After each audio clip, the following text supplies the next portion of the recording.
Hey folks, welcome to the Q&A roundup. I mean, basically we get tons of questions here, and once in a while, once the email box gets like super full, I want to stop and answer some questions. So there's some goofy questions, and then there is some serious shoemaking questions, but let's get started. So first one is can I get a Shoemakers Academy coffee mug? The answer is no, you can't. But I guess you could email me if you want to. Hey, listen, people do ask, hey, Wade, how do I get a hold of you? Talk to me. Listen, hey, the best thing is just come here to the top of the website. You can see my email address is right there on the front page. The TheShoeDog at shoemakersacademy.com. And just, feel free to send me an email if you have a question. I do look at Facebook and Instagram and LinkedIn, of course.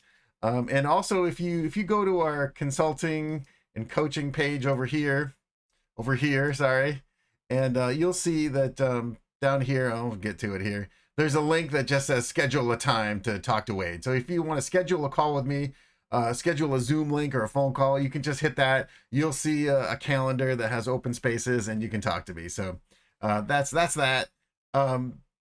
So first question. Okay. Actually, I want to take a second and talk about Soleil. So this relates to a question of, hey, Wade, do you work with small brands? And the answer is, yeah, of course. And our goal, of course, is to grow brands from small to big. Soleil C is a brand that we've been working with for about 3 years. And you can see on the website, there is a report on what they're doing. And basically, you go check out their website. The link is here, Soleil C, and they're a small brand. They make sandals, and it's three gals that got together during COVID, and their sort of jobs got kind of smashed up, and they were looking for something different to do, and they had some unique skills amongst them, so they decided to start a shoe company. They reached out to me. We helped them get a design going. We helped them find a factory. We helped them sort out some of their quality issues. We basically got them going, and you can read the whole thing, but basically what we didn't talk about in this brand report is what they grew. In the first year they doubled. Sorry, from year 1 to year 2 they doubled, and this year summer 3 they went up another 35-40%. A year's not over yet, so they're doing great. They're just moving into a new warehouse space out of their home warehouse space. So really doing good. Read the brand report, but more importantly, go check out their website and see the awesome products they have. And this is a brand that really, it's been fun to watch and really fun to work with these gals, because they went from relying on us to do a lot of the stuff for them to doing it themselves. So they went from purely sourcing in China to now sourcing in Brazil. They hired a full-time designer.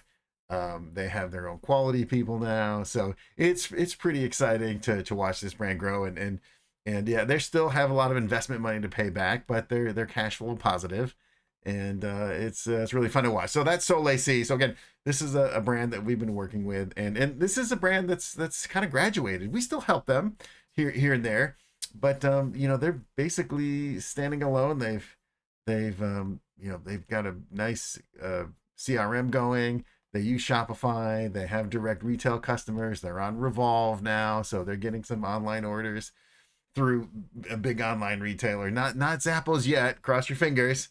But really exciting to watch that. So again, yeah, do we work with small brands? Yeah, I mean, this is a brand that was nothing, and now they've sort of graduated from Shoemakers Academy, and we still work together here and there when they have problems, but generally they're doing it themselves. So awesome. Okay, next question quickly is for some of you are asking the question, are our course videos available on YouTube? And the answer is no. What we have posted on YouTube is some of our AMA sessions, where kind of like this, where you ask me questions and I answer. There's a bunch of those. The AMA sessions are actually back on the website. If you come back over here to live events, and you can see live event replay, and this is a listing of all of our AMA events. You can see here there's a bunch of different subjects for these. Again, some of these are on YouTube, but not all. So again, if you're finding us on YouTube, come back over to the website and go to live event replay, and you can see a lot of the these things are usually an hour 15 minutes each, depending on, and they're just questions that come up for students that have taken our courses or read the books or want to get to the next level, or just want to have time talking to me, usually we have small groups. We've had groups of one person to 40 people for these. So the odds of you being able to come in and get your question answered are pretty good. So again, that's that. So yeah, so in YouTube again, we have a lot of stuff. There's product information, there's question Q&A sessions like this, but not actual courses. If you want to see the courses, you got to come back over to Shoemakers Academy and sign up for the courses. Now, there are some things here like this. You need a footwear business plan. This is right from one of our courses. So the Shoe Factory Tour, again, this is right from one of our courses. So again, there's a little taste of it here on YouTube, but not everything. All right, people are also, there's another question. Wade, what about the dogs that we hear in the background? So we have two dogs here at Shoemakers Academy.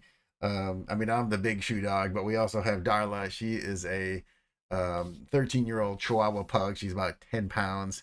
And then we have a 3-year-old Shepherd Husky mix named Tide. So you'll hear her barking too. She's the one who barks loud. Okay, that's the dogs. Now, next question is, Wade, where did you come from and how did you get started in the shoe business? All right, well, I'm going to show you. Actually, we're going to go over here to Google Maps, and this is, so I'm from Michigan in the United States, and this is a little town called Fremont. Yeah, we're going deep into the country here. So here's Fremont over here. And you'll notice, one thing about this town is it's pretty small. And over here is when I grew up, that was where the one traffic light is. I think there's another one over here by Tractor Supply now. So that's where I got started. And it basically, how did I get into footwear? Well, when I was going to high school, I ran cross country. And in that era, shows how old I am, is Nike Pegasus was out. So actually, when I ran in high school, my training shoe was Pegasus 1. And then the next year I had the Pegasus GX, because I didn't call it 2 because no one knew that there was going to be 39 other Pegasuses to follow. But yeah, I actually ran in Pegasus 1. I remember they really fall apart and got moldy and I threw them away. So I wish I had those now. From growing up, going to high school in Fremont, actually I ended up going to school over here in Ann Arbor, Michigan at the University of Michigan. And well, I was at the University of Michigan. I got a degree in industrial design. And one of the projects that we did was a footwear project. One of the previous graduates had gone to work for Reebok. And again, this is showing the age. This is around 1990. They brought in components for Reebok pump. And it was like, wow, carbon fiber shank. And this was, at the time, was super amazing stuff. So I did a footwear project in school and then had an internship, actually got an internship down in Austin, Texas, down over here. And then actually, whilst I was living in Austin, and this is about 1991 or 92, there was a design conference, and we drove from Austin, Texas, over to San Francisco. And in this design conference, I got to listen to Tinker Hatfield give a presentation. And honestly, at the time, I wasn't that impressed, actually. I mean, who knew, right? I was more interested in the ultra carbon fiber car, which was kind of hot at that point, right? Anyways, so yeah, at the time it was Tinker Hatfield, okay, but from there, actually, I was lucky enough after I graduated to move back to San Francisco, and that's where I got my first design job, working in downtown San Francisco, designing sports bags. And then after designing sports bags for a few years, I got a job over here in Modesto, and I worked for a company called High Tech. And it's just cool because it was outdoor shoes, so we would go over here to Yosemite and Lake Tahoe, which that was all cool. But whilst I was working in Modesto at High Tech, I got a job opportunity, and that job opportunity took me over here. We actually had an office over here in Taiwan. And actually, I went to work here in Taichung City, and we had an office there doing product development in Taichung City. And then from Taichung, we would fly to South China, and we flew to the Philippines for some work. And we also had some factories in Vietnam at the time. So that was a real ding, ding, ding, ding, ping pong time. And from that office in Taiwan, actually, this sounds like a crazy story, but I had a job interview in Austria, and then from that job interview, yeah, literally over a weekend. Yeah, it's a long flight. And then after that, I ended up getting a job at Burton Snowboards over here in Vermont. And I was in Vermont and in Burlington for a couple of years. I know it's kind of a long story, but I want to explain it to you because this is what happens when you get into the world of footwear. You can have some crazy adventure. And from Vermont, actually, I moved back out to California, but not Northern California. I moved down here and I worked for Etnies S&E America for about 12 years. And then I moved down here to Carlsbad, which is we're north of San Diego. Let's see, somewhere in here. So here we are, Carlsbad. So that's where Shoemakers Academy. We're here in Carlsbad, which brings me to another question that I get asked quite frequently: is, "Hey Wade, is there a job at Shoemakers Academy?" And the answer is, "I'm sorry, we don't, because the Shoemakers Academy exists virtually, and we really don't have employment opportunities here at the academy because it's just me and some other friends of mine, but it's all virtual, so there's really no jobs here. Sorry." But I'm here to help you get your job. That's kind of the point, right? Okay. So enough of that stuff, but yeah, just to see, like, whilst you sort of travel around the world doing all these different jobs for different companies, you see how you can build up some sky miles and have crazy experience and meet lots of people. And yeah, so that's why I would love for you to get into the shoe business and have a good time. Okay, other serious questions here. We recently released the kit, the paper pattern to make the Air Jordan 1. And the question that I have gotten is, the production Air Jordan is a Strobel shoe. Is the pattern that we have available, is it a Strobel pattern? The answer is no, it is not. It is a board lasting pattern. So there's enough lasting apron here so you can actually hand last it. Now, once you've hand lasted it, if you want to clean up all this, you can actually, cut this off and hand sew the Strobel if you'd like to. But basically, no, the pattern has enough space so you can board last it. I mean, again, we say board last, but again, this is fabric, so it's still a very flexible pattern. So that's the case there. So if you haven't seen all the options for the Jordan, if you come over here to tools and supplies, you can see that we now have a last, we have outsoles, we have a paper pattern, we have the digital pattern.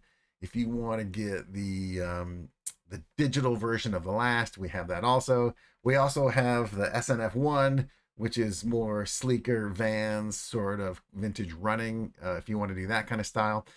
This is a question too, is the AJ1, sort of Air Jordan 1 last, is that only useful to make the Air Jordan high? No, the answer is any of those vintage Jordans can be made on it. 1, 2, 3, 4 can all be made on that last. But also, all the sort of the vintage basketball from Reebok or those other things, those all can be made on that last. They're all similar to each other, related.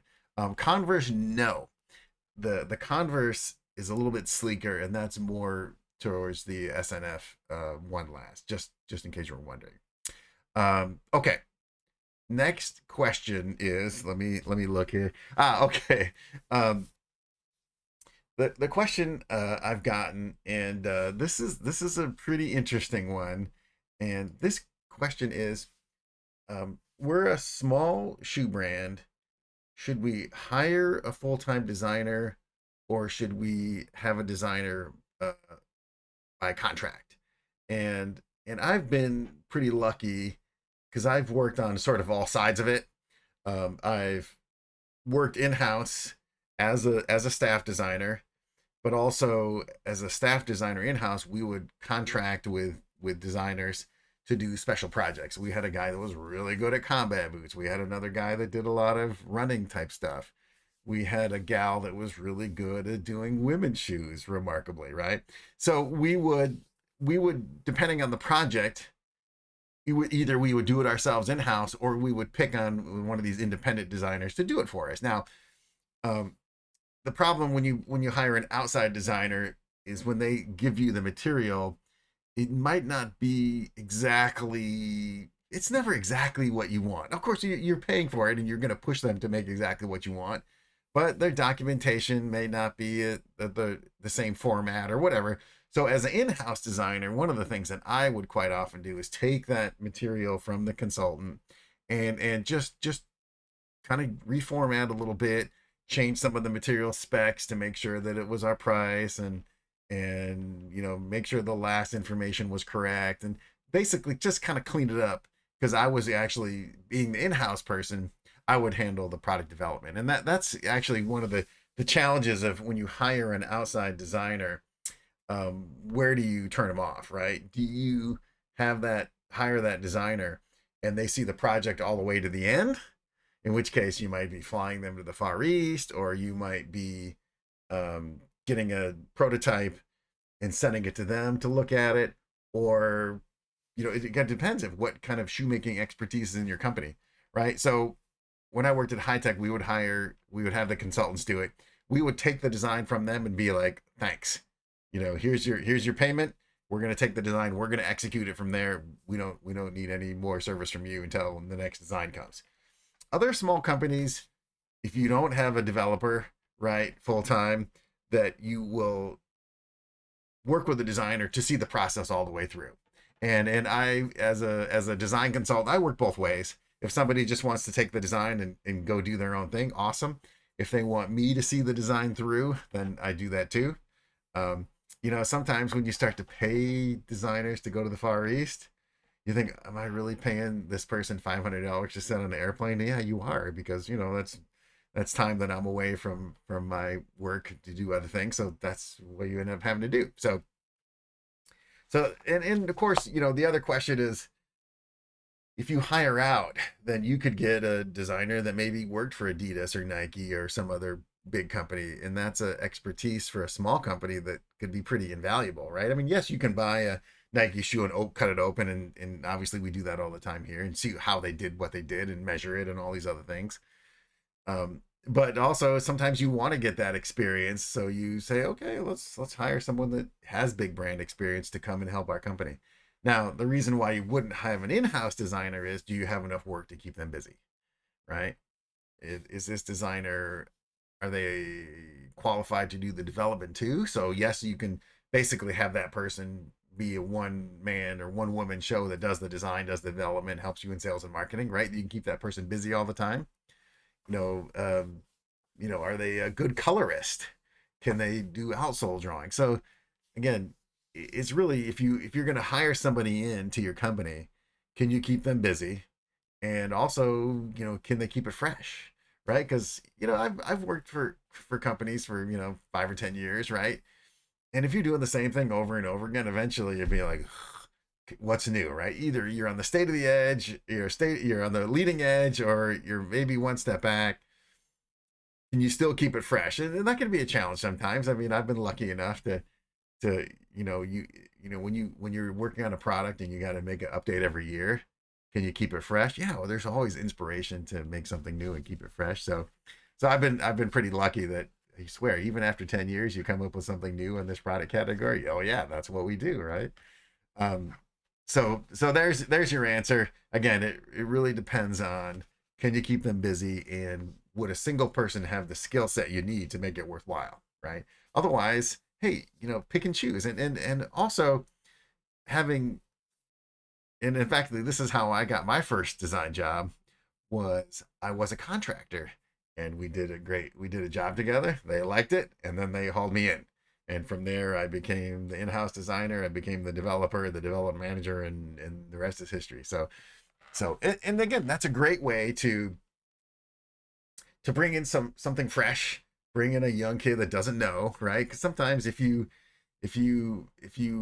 are working on a project and the designer has done it over and over again, they might not think of something fresh and new. So it's good to bring in a contractor from outside that could just shake it up, right? So again, lots of reasons for both, but it really is about keeping it busy and keeping it fresh. And then again, yeah, hiring contractors is a great way to sort of interview to see if what they do is good for your company. So that's kind of a rule of thumb there. Okay. Next question is a gentleman has asked me, and this is an interesting problem. I have $100,000. Can I start a shoe brand? And the answer is, of course you can. So, how much does it really cost? Well, let's go take a look. And this is an exercise that we do in one of the courses. In one of the courses. Actually, let me show you exactly the course. So if you go over here to our online courses and you see our course catalog, right front and center here is the shoe business startup course, and this is based on our book, how to start your own shoe company. Oh, by the way, yeah, okay, here we are, September kickoff. New courses open and all courses on sale. So please come on over and visit the website, and let's get you started. Okay, so lots of courses. We just launched the sustainability course. We just did a new AMA on that. So again, lots of questions and answers on sustainability. And whether you're a big company, a small company, or you're independent designer, there's things you should learn about sustainability because we all need to do something. Okay, that's sustainability.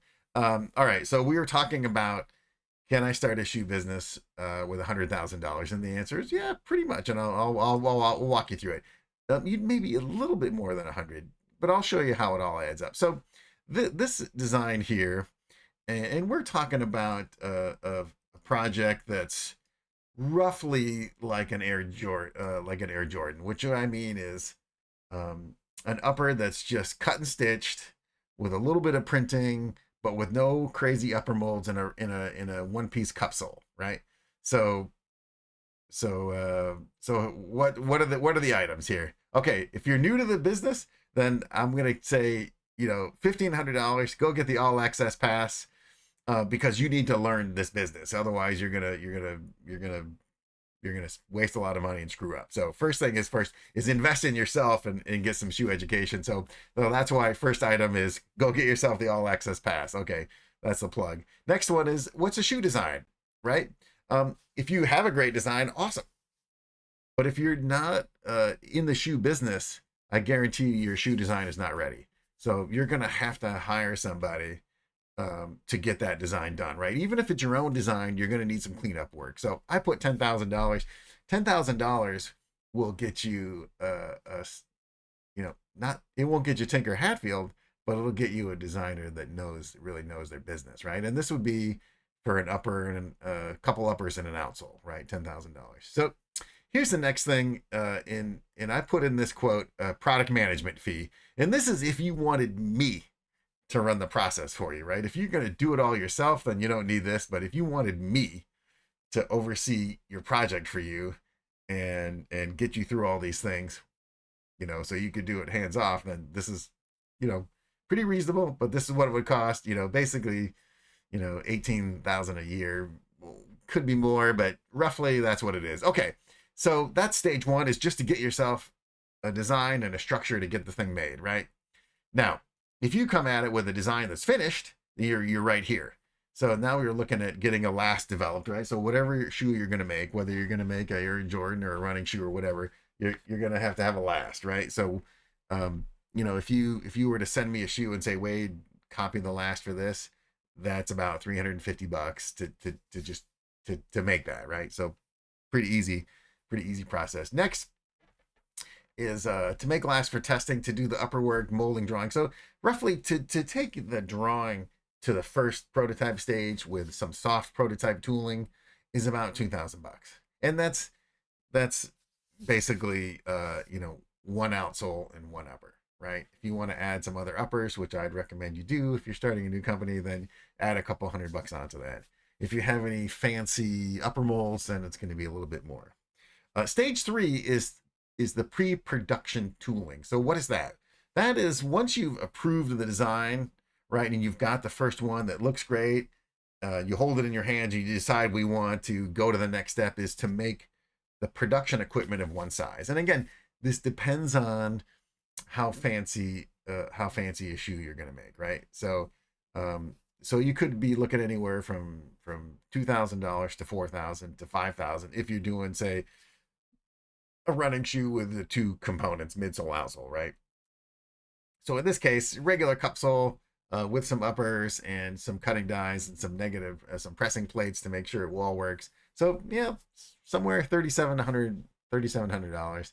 And this is $500 of that is to get 5 pairs made. So you could do video or other colors or whatever else. So somewhere in that range. The next is production tooling. So this is, once you've made the design in one size, you've got to make your whole size run. So depending on the design of the equipment, sometimes you can get away with making one size per. Size 8 tooling, you could make 8.5, 8 and 8.5. Sometimes you got to make 8 and 8.5. In this case, for this simple design, basically they're looking at 5 outsole sizes, and so you're looking at somewhere between $7,500 and $10,000 for outsole tooling. It could easily be double or triple that depending on the design of the outsole or whatever. So basically, this one is pretty modest because we're talking about a relatively simple shoe. Is another $15,000 to open the production tooling, which is pretty modest. Like I said, depending on the design, it could easily be double or triple that. But for a basic shoe like that one, somewhere in there. The next is and that's just to get you so you can do the production, right? And now if you want to do the production, you could be in for basically another $95,000, right? And this is to get yourself basically 3,200 pairs, pay the sourcing commission, to pay import duty, pay shipping. There you're looking at $95,000. So roughly, with all that stuff added together, design, development, first order, you're looking at about $146,000. And what this number does not have is anything resembling marketing. So if you want to make a website and photography and all that other good stuff, that's all in addition to it. But basically, there you go, $150,000. I know that's a kind of a long answer. Long answer to a simple question, but the answer is yeah. If you had about $100,000, you could get it done.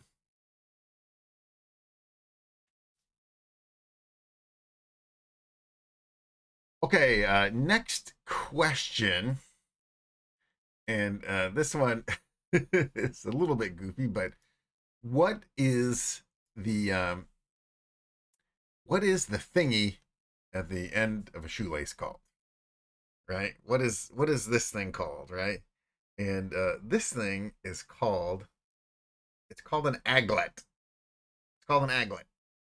So what is an aglet? Well, again, it can be made out of injection molded plastic. It can be made out of shrink wrap. It can be made out of metal. I've seen fancy wood ones. But generally, an aglet is just tape that's wrapped around. Now, they have a machine that does it under high tension to make it nice and hard, right? And then when you're specifying an aglet, generally you don't specify the diameter because that's based on compressing the lace, but you could specify the length because some people like to have a little extra long aglet. And then, of course, because it's just a piece of cellophane tape, essentially, you can print designs on it. So sometimes you see a little logo or some stripes or some color fade or anything like that. So whatever graphic design you could print on a piece of cellophane tape, you can put on the end of your aglet. What do I prefer? I mean, I'm usually doing sport shoes, so it's usually just a standard plastic aglet. I mean, the crimped metal ones, I mean, if you break it off or whatever and you want to do your own, yeah, obviously just tape would work. Or you can buy a metal one and clamp it on. Metal ones tend to like have weight to them, so they kind of bang around and they can get scraped off. So generally, I'm not a big fan of metal ones, but hey, depending on the style of your shoe, a metal one may be totally appropriate. So again, that's an aglet, that little thing. Okay, next question, and these are some goofy ones. They're like, the question is, Wade, why the black T-shirt? And the reason for the black t-shirt, it's not because I'm a Steve Jobs fan or anything like that. It's because I hate video editing, and if you just wear a black t-shirt, then it's the same, it's the same, it's the same, and that makes it easy. So that's why black t-shirt. Okay, the next useless question is, Wade, what's behind the green screen? Now, if you've had a call with me or done an AMA, sometimes you can see what's behind the screen.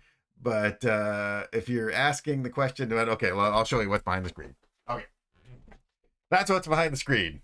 A bunch of junk. No, actually, so these are all the shoes that we've pretty much chopped up over the past couple of years. And someone says, "Hey Wade, where is the shoe last?" I can go over here and I can pull down a last, right? Or all the books, or whatever other shoe we chopped up. But anyways, that's what's behind the green screen. Nothing that fancy. Let's put that back up. Okay. Yeah, I know that's kind of goofy stuff. Okay. Where's my questions here? Okay. Um, okay. One of the other questions we got are, do we sell other shoe material? So basically, if you come on to the tools and supplies part of the website, you'll see that we have lasts and outsoles and the last jack and some tools and the lasting pliers. And here's a shoe material kit that has all of the other bits and pieces, right? So the question is, hey Wade, can I get just lasting boards? And the answer is yes, you can, but you got to cruise over to Etsy. So basically, if you cruise over to Etsy, and our store is called How Shoes Are Made, right? So if no space, just type in How Shoes Are Made, and this is our store on Etsy. And what you see here is we have the material kit, but we also have the material kit broken down. So if you just want foam pieces, you just want toe caps, you just want strobo boards, you just want heel counters or lasting boards or foam or super tough or outsoles, just separate, you can cruise over to Etsy and we have all that stuff. Again, it's just, you can get a couple of sheets of just the stuff you need, or you can buy the whole kit. It's up to you. All of the digital stuff we have, pretty much everything that we have on Sneaker Factory website or here on Etsy. But these little raw material pieces, these are only available on Etsy. So if you need just the 2 sheets of lasting board, cruise on over to Etsy and you can get those. Okay. Next question is, where is the all access pass? So if someone comes to the website and basically it's here on online courses, or you can just, if you scroll down the front page, there it is, all access pass. For those of you that don't know what the all access pass is, the all access pass is basically all of the courses. So here, I'm going to go to see more shoemaking courses, and the all access pass is basically the subscription to the whole website. So everything that's here, all these courses, when you get down here, these are some courses that are in process that we're working on. They're not done yet, but if you sign up for the all access pass, you have all the courses for 2 years, and then any of the new courses will be available to you. And hey, and it's a little bit like signing up, right, for university. If you need more than 2 years to get through the 40 hours, or you want to come back to it, just ask me and we'll give you an extension. So it's not a big deal. Okay, next question is what's coming next? We're working on the footwear development process course, and also we're working on the how to design shoe course. I mean, all this stuff is about shoe design, but specifically the shoe design course is coming up. We do have, if you're watching this, it's now September of 23. We are doing some AMA sessions and live event. So let's just cruise over there. I'll show you. Here you go, live events. And the live event we're doing next week, September 7th, is tooling and development costs. So basically, that chart that I just walked you through, it's breaking into what kind of a tool, right? So this is a simple cut sole, right? How much does the mold for this cost to design and develop, right? Things like that. What is a injection molded part cost? After that, on September 14th, is we are actually really diving into more of our footwear design stuff. So this is about logo design strategy, and it's a presentation we have, which is whenever you're putting a logo on a shoe, why is it there, right? Is it a marketing objective? Is it a communication objective? Why is it there? And then the other thing is, how much does it cost, and what kind of a tooling does it take to execute a logo? So before, because like, why do EZs have no logos on them? Strategy they made, right? Why does Vibram have the little orange triangle? Why does, or sorry, yellow hexagon? Why does Prada have the little red thing and that's it, right? So it's a big talk about that stuff. And if you have questions about logo design and strategy and execution, right? How did they make that logo on that shoe? Then come on over to that. It's a 6 p.m. to 7 p.m. And then also, but the footwear startup stuff. If you're thinking about starting a footwear brand and you're curious about how much the equipment costs, then definitely come to this one and bring your questions. I mean, like I said, if you hold up a shoe and say, "Wade, how much do you think this costs?" I could pretty much give a guess. So come on by to that one. Let's see. That's that. Let's see. We talked about coaching. We talked about aglets. We talked about the dogs. We talked about how I got started. Well, hey, folks. That's it for today. Again, if you have more questions, cruise over to the Shoemakers Academy website. You can email them to me, right, at TheShoeDog at shoemakersacademy.com. If you have any other questions about design, development, if you have a project that has some issues or quality problem, of course, you can send me a line. Again, you can visit us on Facebook. You can visit us on YouTube. You can visit us on Instagram. You can, I don't know, whatever. You can do just about everything except come to the house. We don't do that. But anyways, hey, give me a call. Hey, folks, it's really been a pleasure. We'll do more of these Q&As. The more questions you send, the more interesting and goofy it can be. And we can even have some serious footwear conversation too. So that's it, folks. Thanks.